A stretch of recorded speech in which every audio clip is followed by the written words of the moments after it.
Hey guys, welcome to part 3 of Self and Personality.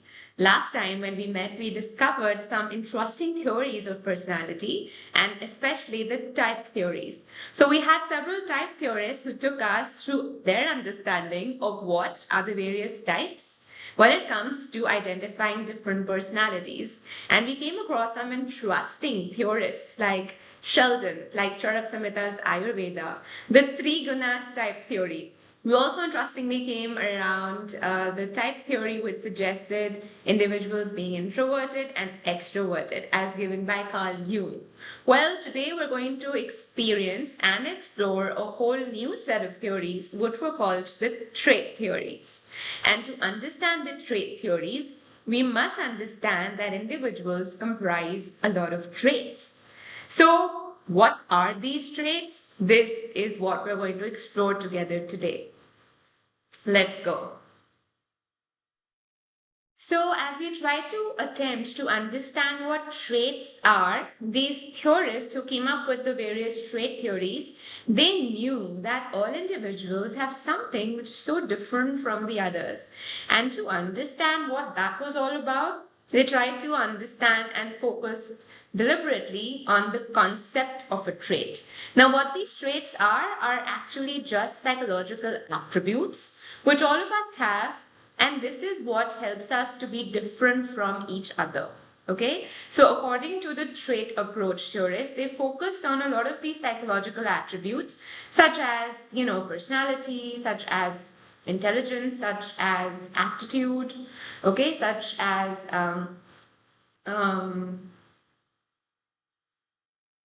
in which all of us we differ from each other in very consistent and stable ways. Okay, so what they found out about traits essentially is that all of these traits they are very stable, and that too over a period of time. That means if you get identified with X number of traits, they do not easily change, guys.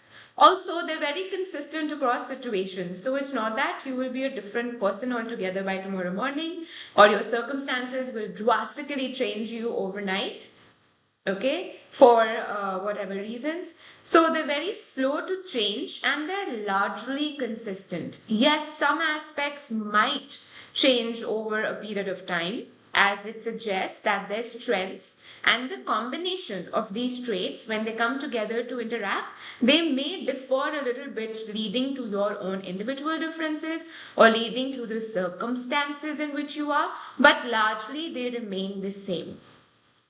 So what I've done for today's lesson is create these set of notes for you, and have kind of highlighted the important keywords. So I want you guys to pay attention to the keywords and also underline them in your book, as they will help you to strengthen the concept and learn it well for your exams. Let's dive into the trait approach, and the very first theorist who gave the trait theory is called as Gordon Allport. Let's discover Allport's trait theory. Gordon Allport, guys, he's considered as the pioneer of the trait approach. Now, why is he a pioneer? Is because this guy was very interested to understand what traits existed within the individual and how is it that they were interacting to bring about a particular solution to the problem. Here's what he figured out. He figured out that the nature of these traits was very dynamic. And all the individuals, they based out of the way that the traits interacted within them, they kind of, they displayed their various reactions and behaviors. So what he found out was that all of us, we have three kinds of traits within us. And all of these traits, although they're independent of each other, they interact together to bring about the reactions that we do and the several behaviors that we do while largely encountering our outer world. Now, what these traits were displayed as cardinal, central, and secondary traits. So let's try to understand what is cardinal, central, and secondary. So these cardinal traits, guys, are said to be the highly generalized disposition. For example, I'm sure that all of you stand by some kind of a value or a principle around which your whole life revolves. For example, for Mahatma Gandhi, it was non-violence. For Hitler, it was Nazism. Okay, so because Gandhiism and Hitlerism are actually like traits, it's because their whole life revolved around some of these, some of these core aspects of the individuals, and because of the kind of orbiting around these traits was everything for them, they became their cardinal trait. For example, Vasudha Ma'am's cardinal trait is honesty.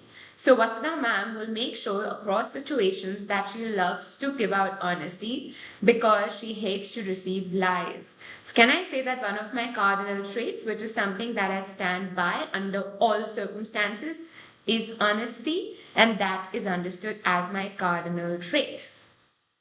Then there is something known as central traits. Central traits are those traits which are as important maybe as cardinal traits, but not that much. Okay. For example, when I describe someone having traits like being, kind, being generous, being warm and sincere, those are understood as traits which are central to the individual. That means across situations, they are more likely to display these traits. So those are understood as central traits. Most often, when somebody writes you a testimonial or they write you a job recommendation, they talk about these traits. Last off are called secondary traits. Secondary traits are those traits of a person which are more to do with their interests and preferences. For example, if I prefer pink over blue, that would be my secondary trait as it's my preference. If I prefer strawberries over mango, that again would be my secondary trait because that is also speaking about my preference. Okay, so just to summarize, cardinal traits are those traits, guys, which I truly stand by, which are very important to me, and nothing in the world can move that. That is my core trait, and I stand by it. Central traits are those traits which are maybe not as important as my cardinal trait, but still they truly define who I am. Okay, so me being creative, me being warm, me being kind and loving across situations would be my central traits. And yes, of course, you know that secondary traits is just about preferences. So I hope that this theory given by Allport is clear to us. This can always come as a 3 or a 4 marker, so make sure that you understand this well. Great. We're going to go explore the next theory of trait approaches, which was given by Cattell. Cattell, guys, was an interesting guy who kind of found out a common structure which people have on the basis of which they differ from each other. And very empirically, he figured it in that all of us, we have some primary traits which are like descriptive adjectives, okay? And he used a statistical technique to kind of understand what that is using factor analysis to discover out this common structure. So this common structure was made up of many traits, and he figured out that there were 16 primary or source traits. So what are these source traits? These traits are stable. They are considered to be the building blocks of your personality. That means whatever it is that really truly defines you is made up of these source traits. He said that other than the source traits, which are the building blocks of your personality, there are also something known as surface traits. And these surface traits, they come out of a result of the interaction of the source traits. Okay, so Cattell described the source traits as opposing tendencies. So what is this opposing tendency? For example, the opposing tendency of introversion is extroversion. The opposing tendency of being outgoing is timid, which is shy, right? Which is withdrawn. Okay, so that's how Cattell described these source traits and surface traits, as well as he gave this entire concept of the 16 personality questionnaire. So this 16 PF questionnaire, guys, is a very elaborate, also little intrusive questionnaire that asks you a lot of questions about your own personality. And doing this test, little assessment, it kind of gives you a sneak peek into your own personality. So do ask your teachers at school to help you get this access to this 16 personality questionnaire, as it will help you to unravel a lot of aspects of your own personality. Up next for today's lesson, we're going to look at Eysenck's theory. H.J. Eysenck guy was an interesting personality theorist who basically understood personality in terms of two broad dimensions. Okay, he said that these dimensions, they were biologically and genetically based, and he said that all of us, we tend to vary on these dimensions, and there were three broad dimensions. So the first one was neuroticism versus emotional stability. If you've noticed, some of us, due to our internal or external factors, we tend to have this varying degree of control over our own feelings. Okay, sometimes we're very in control of our emotions and feelings and how we flow. At other times, we're not so, in control of our own emotions, or we're not even able to regulate them correctly. So whenever you are not able to regulate your emotions and feel very emotional given your situation, it tends to add a degree of neuroticism to it, which means that you stay very anxious, moody, touchy, restless. You quickly lose control. In that case, you're high on neuroticism and you tend to have these neurotic tendencies. Okay? On the contrary, when you are able to manage your emotions, okay, you stay emotionally stable, you are able to regulate your emotions need be, okay, and wherein you tend to stay calm, you tend to stay quite even tempered, and you remain under control, is when you own emotional stability, which is the other side of the scale. So this was the first dimension given by H.J. Eysenck.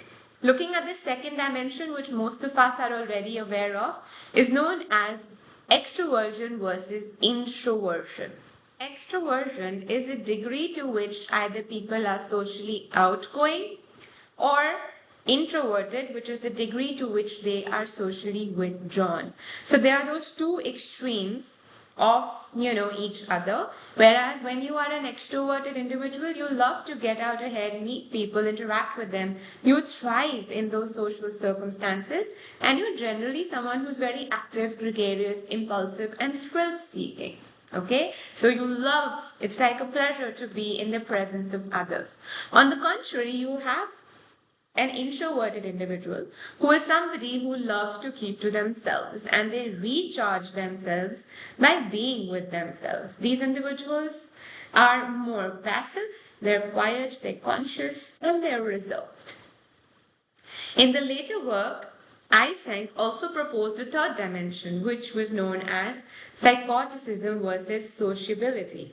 Psychoticism, guys, is another kind of domain of personality, whereas the individual tends to be a little socially undesirable. By that, we mean that these individuals, they tend to be a little hostile, egocentric, and antisocial. On the other end of Eysenck's work of the third dimension is sociability. While being a sociable individual, you are socially desirable usually, and you have all of the traits opposite to that of being hostile, egocentric, and antisocial. With that, guys, we come to the end of Eysenck's personality theory as a trait theorist. So his entire theory, which is Eysenck's personality questionnaire, kind of captures the various dimensions of personality. And like I mentioned earlier, please do try get access to the questionnaire to unravel more about your personality. With this, we come to a wrap to both the theories, which are the approaches to understand personality. And I'm quite curious to understand what was your favorite. So did you like the type theories more? Did you enjoy the trait theories more? And based out of your likes and preferences would actually help me unravel so much about you. So I'd love to know from you what you enjoyed thoroughly and pin it in the comments section. Also, guys, what's important with understanding these theories is also learning to write them efficiently. So, if you really want to master getting 100 in your boards, it's not just essential to understand the theories, but also knowing how to really format them. So I'm sure that all of us are aware that when we write our exam, we have these 2 markers, we have 4 markers, 3 markers, and 6 markers. I'm sure you guys have kind of looked at the word limit which is necessary for these markers. If not, bring on a paper and pen and let me guide you to what these markers look like. So if you've looked at a paper in psychology so far, you would notice that it comprises of about 32 questions. The first part, which is part A, comprises of 15 one-markers. These are more like MCQs. That means that they are questions of recall. Why I say recall is because all the answers are in front of you, and unlike a question wherein you have to, kind of write the whole answer yourself, here you just need to recall from the options the correct option. So for this, for all MCQs, it's preferable that you write out the option number. Next to the number, you write out the correct option and also write the correct answer. In the next section, which is section B, you'll find a couple of 2 markers. These 2 markers are mostly questions which have tables, which require you to kind of comment between 2 different concepts wherein you use a table, or you could even get questions with, definitions, or they might ask you to explain a concept and give an example. Guys, examples carry a lot of marks, a lot of weightage in psychology, so make sure wherever necessary you give in the examples. 2 markers are usually about 30 to 35, 40 words, and it's never a problem to write more, but yes, it's not that good an idea to write less. So make sure that you write sufficiently. Up next, in the next section, section C, it comprises of a couple of 3 markers. So 3 markers essentially means that you write 3 chunky points and also highlight or underline the important concepts. It could always ask you to write out the definitions or help to understand the differences between concepts. Again, you write 3 chunky points, you write out the definitions, underline the important aspects, and that should help you to score. The word limit for a 3 marker is about 60 to 70 words. Again, write enough.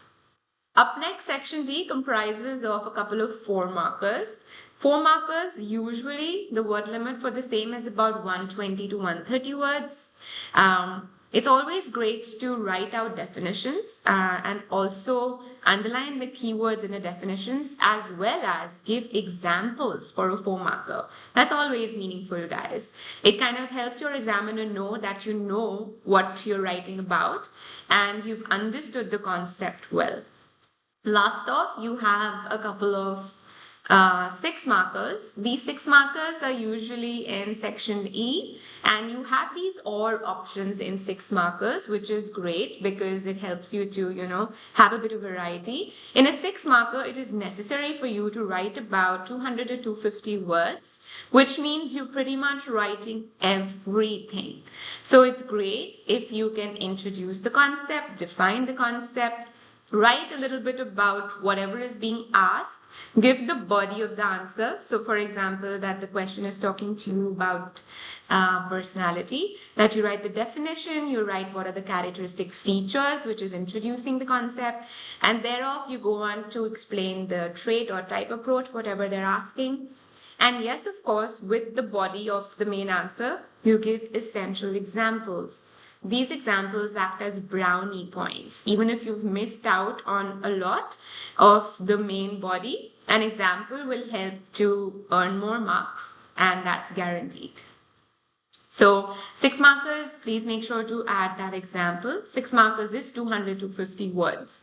So keep that in mind. And yes, of course, when it comes to your case-based questions, which will be the last 2 questions, they will give you a big paragraph which will have a case in front, and they might just ask you to identify ideas about the case. So in that, please make sure that you identify whatever needs to be done carefully, and it might have an additional question from the case study itself. So please give out your answers meaningfully and correctly. Okay, for any other questions related to the format of writing your answers for your exams, please put it in the comments and I am sure to get back to you on it. It's been a pleasure telling you about these two types of theories of personality. Again, if there are any doubts, post them for me and we'll meet soon again. Bye!